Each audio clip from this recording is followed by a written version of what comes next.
નમસ્કાર મિત્રો, સ્વાગત છે તમારો એક નવા વિડીયોમાં. મિત્રો, આજના આ વિડીયોની અંદર આપણે જીકાસ એડમિશન અંગે તમારા મનમાં જે પણ પ્રશ્નો છે એ તમામ પ્રશ્નોના જવાબ જે છે એ મેળવવાનો પ્રયત્ન કરીશું. આજના આ વિડીયોની અંદર આપણે જ્યારે કોલેજની અંદર એડમિશન લેવા માટે જીકાસ પોર્ટલ દ્વારા રજીસ્ટ્રેશન કરવું ફરજિયાત બન્યું છે, તો આજના આ વિડીયોની અંદર આપણે જોઈશું કે કયા કોર્સમાં એડમિશન માટે જીકાસ પોર્ટલ પર રજીસ્ટ્રેશન કરવું ફરજિયાત છે. જીકાસ પોર્ટલ પર રજીસ્ટ્રેશન કરી તમે કઈ યુનિવર્સિટીની કેટલી કોલેજો છે એની અંદર એડમિશન મેળવી શકશો. જીકાસ પોર્ટલ પર એડમિશન મેળવવા માટે તમારે કયા ડોક્યુમેન્ટ જોશે, એના પછી આપણે જોઈશું કે બીએડ એલએલબી એટલે કે બીએડ એલએલબી અને સાથે સાથે જે બીજા પોસ્ટ ગ્રેજ્યુએશન કોર્સ છે એની અંદર એડમિશન જે છે એ ક્યારથી શરૂ થશે. જીકાસ પોર્ટલ પર એડમિશન મેળવવા માટે રજીસ્ટ્રેશન ફી જે છે એ કેટલી છે, અને તમે ફોર્મ ભરતા હોય ત્યારે તમારે ફોર્મ ભરવામાં કોઈ પણ પ્રકારની ભૂલ થાય તો તમારે શું કરવું, આ તમામ વિગતો જે છે એ આપણે આજના આ વિડીયોની અંદર જોવાના છીએ. તો હવે શરૂ કરીએ આજનો આ વિડીયો અને હવે જોઈએ કે કયા કોર્સની અંદર એડમિશન માટે જીકાસ પોર્ટલ પર રજીસ્ટ્રેશન કરવું ફરજિયાત છે. તો એના માટે તમારે જે છે એ મેઇલ તમે જોઈ શકો છો. બીએડ ની અંદર, એલએલબી ની અંદર, એલએલએમ, એમએસસી નર્સિંગ ની અંદર જો તમારે એડમિશન મેળવવું હોય તો, એમએડ ની અંદર એડમિશન મેળવવું હોય, પોસ્ટ ગ્રેજ્યુએશન ફોર બીએઓયુ એટલે કે બાબા સાહેબ આંબેડકર ઓપન યુનિવર્સિટીની અંદર તમારે જો પોસ્ટ ગ્રેજ્યુએશન ની અંદર એડમિશન મેળવવું હોય તો, post graduation regular including PG diploma એટલે કે તમારે રેગ્યુલર એટલે કે જે 15 સરકારી યુનિવર્સિટી છે એના નામ હું તમને પછી કહું છું, એની અંદર જો તમારે પોસ્ટ ગ્રેજ્યુએશન એટલે કે તમારું સેમેસ્ટર 3 વર્ષની કોલેજ પતી ગઈ હવે અને તમે અનુસ્નાતક કરવા માંગતા હોય, એમએ, એમકોમ એવો કોઈ પણ કોર્સ કરવા માંગતા હોય તો પોસ્ટ ગ્રેજ્યુએશન ની અંદર એડમિશન મેળવવા માટે જીકાસ પોર્ટલ દ્વારા જ એડમિશન થશે. પછી પોસ્ટ બેઝિક બીએસસી નર્સિંગ તમારે કરવું હોય તો એ, પછી અંડર ગ્રેજ્યુએટ ફોર બીએઓયુ એટલે કે બાબા સાહેબ આંબેડકર ઓપન યુનિવર્સિટીની અંદર તમે ધોરણ 12 પછી અભ્યાસ કરવા માંગતા હોય તો એના માટે, અને અંડર ગ્રેજ્યુએટ રેગ્યુલર તો બીજી જે 15 સરકારી યુનિવર્સિટી છે એની અંદર તમે ધોરણ 12 પછી એડમિશન મેળવવા માંગતા હોય તો તમારે જીકાસ પોર્ટલ પર ફરજિયાત રજીસ્ટ્રેશન જે છે એ કરવાનું થશે. બીએ થઈ ગયું, બીકોમ થઈ ગયું, બીએસસી વગેરે જેવા કોર્સ છે એની અંદર એડમિશન મેળવવા માટે તમારે જીકાસ પોર્ટલ પર ફરજિયાત જે છે એ રજીસ્ટ્રેશન કરવાનું રહેશે. મેઇન પ્રશ્ન વિદ્યાર્થીનો હોય છે કે એમબીએ ની અંદર એડમિશન મેળવવા માટે જીકાસ પોર્ટલ પર રજીસ્ટ્રેશન કરવાનું છે કે નહીં. તો એમબીએ ની અંદર એડમિશન મેળવવા માટે તમારે જીકાસ પોર્ટલ પર રજીસ્ટ્રેશન કરવાનું થતું નથી.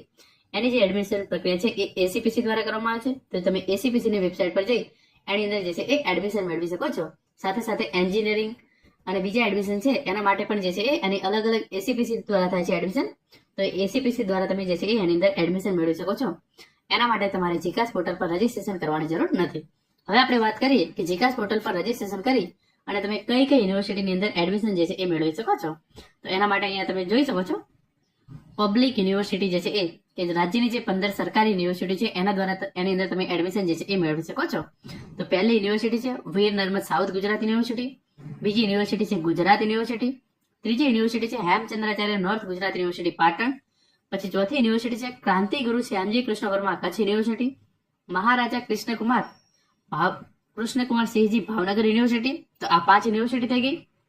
પછી આગળની યુનિવર્સિટી જે છે એ આ પ્રમાણે છે: Sardar Patel university, Saurashtra university, Shri Somnath Sanskrit university Veraval, Shri Govind Guru university, તો મહારાજા સયાજીરાવ યુનિવર્સિટી ઓફ બરોડા, અને એના પછી આગળની યુનિવર્સિટી છે Indian institute of teacher education, doctor Baba Saheb Ambedkar open university, Bhakt Kavi Narsinh Mehta university, children's research university અને ગુજરાત ટેકનોલોજી યુનિવર્સિટી એટલે કે જેટીયુ. તો જે આ 15 કોલેજો છે, જે આ 15 યુનિવર્સિટી છે એની અંદર તમે જીકાસ દ્વારા જ એડમિશન મેળવી શકશો. આ વખતે જે છે એ ઓફલાઈન એડમિશન જે છે એ રાખવામાં આવેલ નથી. તો આ 15 સરકારી યુનિવર્સિટીની કેટલી કોલેજો છે અહીંયા આપણે લખેલું જ છે 15 સરકારી યુનિવર્સિટીની 2600 કરતા પણ અહીંયા 2555 કોલેજની અંદર તમે જે છે એ એડમિશન મેળવી શકો છો. આ 15 સરકારી યુનિવર્સિટીની 2500 કરતા પણ વધારે કોલેજની અંદર તમે જીકાસ પર માત્ર એક ફોર્મ ભરી અને એડમિશન જે છે એ મેળવી શકો છો. હવે આપણે આગળ વાત કરીએ કે તમારે ફોર્મ ભરવા માટે કયા ડોક્યુમેન્ટ જે છે એ જરૂર પડશે. પોસ્ટ ગ્રેજ્યુએશન, બીએડ અને એલએલબી નું એડમિશન ક્યારથી શરૂ થશે એના રિલેટેડ આપણે પછી વાત કરીએ છીએ. પહેલા આપણે એકવાર જોઈ લઈએ કે ફોર્મ ભરવા માટે તમારે કયા ડોક્યુમેન્ટની જરૂર પડશે. તો ફોર્મ ભરવા માટે સૌપ્રથમ તમારે જે છે એક ક્વિક રજીસ્ટ્રેશન કરવાનું હોય છે. તો એના માટે તમારે જે મેઇન ઈમેલ આઈડી છે એની જરૂર પડશે, અને બીજું ડોક્યુમેન્ટ જરૂર પડશે એ છે તમારો મોબાઈલ નંબર. આ 2 વસ્તુ તમારા જોડે હોવી ખૂબ જ જરૂરી છે. અને એના પછી તમારે જે બીજા ડોક્યુમેન્ટની જરૂર પડશે એની અંદર એક છે તમારો પાસપોર્ટ સાઇઝનો ફોટોગ્રાફ, તમારે એ જે છે અહીં અપલોડ કરવાનો હોય છે. અને બીજું તમારે એક કોરા કાગળની અંદર તમારી સિગ્નેચર કરી લેવાની છે. તો એ સિગ્નેચરની જરૂર પણ અહીંયા જે છે એ ફોર્મ ભરવામાં તમારે જરૂર પડશે. હવે બીજા ડોક્યુમેન્ટ તમારે કયા જોઈશે એના માટે પણ અહીંયા જે છે એ જીકાસ પોર્ટલ પર આ ગાઈડલાઈન છે એની અંદર મસ્ત મજાની PDF આપેલી છે અને એની અંદર તમામ વિગત જે છે એ આપેલી છે. એ તમારે કયા કયા ડોક્યુમેન્ટ જે છે એ જરૂર પડશે. તો હું છે કે એની અંદર નીચે લઈ જાઉં છું અને અહીંયા તમામ ઇન્ફોર્મેશન જે છે એ અહીંયા આપેલી છે. સૌપ્રથમ તમારે ધોરણ 10ની માર્કશીટની જરૂર પડશે, કારણ કે એની અંદર તમારે જે છે એ ધોરણ 10ના માર્ક્સ જે છે એ નાખવાના હોય છે. ધોરણ 12ની માર્કશીટ છે એની જરૂર પડશે. પછી તમારી જે LC છે એની જરૂર પડશે. LC ની તમારે ફોર્મ ભરવામાં જરૂર નથી, પરંતુ તમારે જ્યારે ડોક્યુમેન્ટ વેરીફાઈ કરવાની જરૂર પડે ત્યારે તમારે LC ની જે છે એ જરૂર પડશે. લાગુ પડતા કિસ્સાની અંદર ટ્રાયલ સર્ટિફિકેટ, ગેપનું સર્ટિફિકેટ, જાતિનું પ્રમાણપત્ર. જો તમે જનરલ કેટેગરીમાંથી ના આવતા હોય, SC, ST કે OBC કેટેગરીમાંથી આવતા હોય તો તમારે જે છે એ જાતિનું પ્રમાણપત્ર છે એની જરૂર પડશે. નોન ક્રિમિનલ સર્ટિફિકેટ છે જે OBC ના વિદ્યાર્થીઓ છે એમના માટે. EWS નું પ્રમાણપત્ર જોશે. જો તમે દિવ્યાંગ હોય તો તમારે જે છે એ દિવ્યાંગતાનું પ્રમાણપત્ર હોય એની જરૂર પડશે. પછી તમારે લગ્નનું પ્રમાણપત્ર, જો નામ બદલવાનું તો એ, અને સંબંધિત કોટામાં એટલે કે તમે sports quota, NRI quota through admission મેળવવા માંગતા હોય તો તમારે એના ડોક્યુમેન્ટની જે છે એ જરૂર પડશે. મોટું તમારે ઈમેલ ID, મોબાઈલ નંબર, તમારો એક ફોટોગ્રાફ, પછી તમારો એક કોરા કાગળની અંદર સિગ્નેચર કરેલું હોય એ, એના પછી તમારી ધોરણ 10ની માર્કશીટ, ધોરણ 12ની માર્કશીટ અને મેઇન તમારી LC. પછી ટ્રાયલ સર્ટિફિકેટ, ગેપનું સર્ટિફિકેટ તમારે લાગુ પડતું હોય તો. પછી તમારે જાતિનો દાખલો જોશે, તમારે આધાર કાર્ડ જોશે. પછી તમારે જે છે એ આધાર કાર્ડ સાથે સાથે જે બીજી વસ્તુ જોશે એ જોશે નોન ક્રિમિનલનું સર્ટિફિકેટ, જાતિનું પ્રમાણપત્ર, અને બસ આટલા ડોક્યુમેન્ટ છે તમારે એની મેઇન જરૂર પડશે. હવે આપણે મેઇન વાત કરીએ. તમારો પ્રશ્ન છે કે પોસ્ટ ગ્રેજ્યુએશનનું અંદર એડમિશન ક્યારે શરૂ થશે. તો ઘણા બધા વિદ્યાર્થીઓનો એવો પ્રશ્ન છે કે અમારી કોલેજ પતી ગઈ છે અને અમારે હવે જે છે એ હવે પોસ્ટ ગ્રેજ્યુએશનની અંદર એડમિશન મેળવવાનું છે. તો પોસ્ટ ગ્રેજ્યુએશનની અંદર એડમિશન પ્રક્રિયા જે છે એ ચાલુ ક્યારે થશે. પોસ્ટ ગ્રેજ્યુએશન એટલે કે જેનું સ્નાતક પતી ગયું હોય અને હવે એને અનુસ્નાતકની અંદર એડમિશન મેળવવાનું હોય, પછી BEd અને LLB. તો આ વિદ્યાર્થીઓના એડમિશન ક્યારે શરૂ થશે. તો જે આ 15 સરકારી યુનિવર્સિટી છે એના કોઈ પણ સેમેસ્ટર 6 ના પરિણામ જે છે એ હજુ સુધી જાહેર કરવામાં આવ્યા નથી. જેમાં ધોરણ 12નું પરિણામ જાહેર કરવામાં આવ્યું એવું તરત જ સ્નાતકની અંદર એડમિશન પ્રક્રિયા જે છે એ શરૂ કરવામાં આવી હતી. તો પોસ્ટ ગ્રેજ્યુએશનની અંદર આજે આ 15 સરકારી યુનિવર્સિટી છે એની એક પણ વિદ્યાર્થીનું એટલે કે એક પણ પોસ્ટનું જે છે એ સ્નાતકનું પરિણામ જે છે એ હજુ સુધી જાહેર કરવામાં આવ્યું નથી. તો સ્નાતક સેમેસ્ટર 6 નું પરિણામ હજુ સુધી જો જાહેર કરવામાં આવ્યું નથી તો LLB, BEd અને પોસ્ટ ગ્રેજ્યુએશનની અંદર એડમિશન જે છે એ શરૂ થઈ શકે નહીં. તો જેવું કોઈ પણ યુનિવર્સિટી દ્વારા કોઈ પણ પોસ્ટ ગ્રેજ્યુએશનનું પરિણામ જે છે એ જાહેર કરવામાં આવશે, તમારી જે છે એ રજીસ્ટ્રેશન પ્રક્રિયા જે છે એ શરૂ કરી દેવામાં આવશે.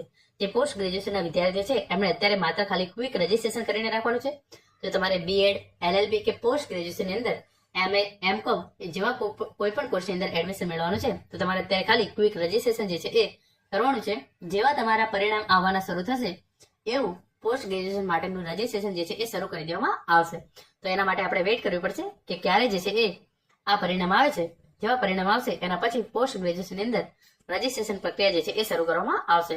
તો પોસ્ટ ગ્રેજ્યુએશનના વિદ્યાર્થીઓનું રજીસ્ટ્રેશન ક્યારે શરૂ થશે એના રિલેટેડ હું તમને કોઈ ચોક્કસ તારીખ તો ના કહી શકું, પરંતુ તમારું સેમેસ્ટર 6 નું પરિણામ આવશે એના પછી અહીંયા રજીસ્ટ્રેશન પ્રક્રિયા જે છે એ શરૂ કરવામાં આવશે. ક્વિક રજીસ્ટ્રેશન પ્રક્રિયા તમે કરી શકો છો. જે આ આખું 6 સ્ટેપની અંદર આખું ફોર્મ ભરવાનું છે એ પ્રક્રિયા એના પછી શરૂ કરવામાં આવશે BEd, LLB અને પોસ્ટ ગ્રેજ્યુએશન માટે.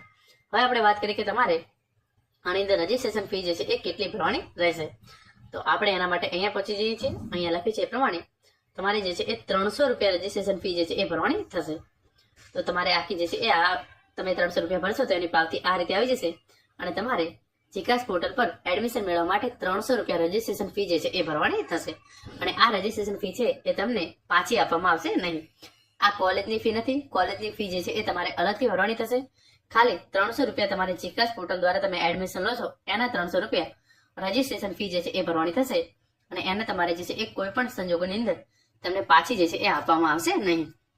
અને હવે છેલ્લે જોઈ લઈએ કે ફોર્મ ભરવામાં તમારાથી કોઈ પણ પ્રકારની ભૂલ થાય તો તમે જે છે એ શું કરી શકો છો. તો એના માટે પણ અહીંયા મસ્ત મજાનું કમ્પ્લીટ ડિટેલ્સ જે છે એ અહીંયા આપવામાં આવેલી છે. એમાંથી જ હું તમને અહીંયા કહી દઉં છું કે આ રીતે તમે જે છે એ ફોર્મ જે છે એ તમારે 5 સ્ટેપની અંદર ભરવાનું થશે. સૌપ્રથમ તમે 300 રૂપિયા ફી ભરશો, પછી પ્રોફાઇલ ડિટેલ્સ નાખશો, તમારી એકેડેમિક ડિટેલ્સ નાખશો, તમારી જે કોલેજની અંદર એડમિશન લેવું છે એની ચોઇસ ફિલ કરશો અને છેલ્લે તમે ફોર્મ જે છે એને ફાઇનલ સબમિટ કરશો. તો આ રીતે તમે તમારું ફોર્મ ભરશો. જ્યાં સુધી તમે ફોર્મને ફાઇનલ સબમિટ કરતા નથી ત્યાં સુધી તમારે જો ફોર્મ ભરવામાં કોઈ પણ પ્રકારની ભૂલ થઈ હોય તો તમે એ જાતે જ ઘરે બેઠા જાતે સુધારી શકો છો. એટલે કે તમારે જ્યાં સુધી તમે ફોર્મ ફાઇનલ સબમિટ કરતા નથી ત્યાં સુધી ફોર્મ ભરવામાં કોઈ પણ પ્રકારની ભૂલ થઈ હોય તો તમે એ જાતે સુધારી શકશો. જો તમે ફોર્મ એકવાર ફાઇનલ સબમિટ જે છે એ આપી દીધું છે અને એના પછી તમારે જે છે એ ફોર્મ ભરવામાં કોઈ પણ પ્રકારની ભૂલ થઈ હોય તો તમારે તમારી નજીકના ઘરના નજીકના વેરિફિકેશન સેન્ટરમાં જઈ અને જે છે એ ફોર્મ સુધારવાનું રહેશે. વેરિફિકેશન સેન્ટર પણ જનરલી તમારા ઘરના નજીકની જે પણ કોલેજ હોય ત્યાં વેરિફિકેશન સેન્ટર જે છે એ આપવામાં આવેલું છે. તો તમે ફોર્મ ફાઇનલ સબમિટ કરી દીધું છે અને એના પછી પણ તમારે જો ફોર્મમાં કોઈ પણ પ્રકારની ભૂલ રહી ગઈ છે તો એ સુધારે તમે જે છે એ વેરિફિકેશન સેન્ટર પર જઈ અને સુધારી શકશો. તો મિત્રો આ હતો આજનો વિડીયો જેની અંદર આપણે ચિકાસ અંગેના તમારા તમામ પ્રશ્નો છે એનો જવાબ મેળવવાનો પ્રયત્ન કર્યો છે. આશા રાખું છું આજનો આ વિડીયો જે છે એ તમને ચોક્કસ ઉપયોગી થશે. આ ઉપરાંત પણ તમારા કોઈ પણ પ્રશ્ન હોય તો તમે કોમેન્ટ બોક્સની અંદર જણાવી શકો છો. હું ચોક્કસ તેનો જવાબ આપવાનો પ્રયત્ન કરીશ. Thank you so much for watching.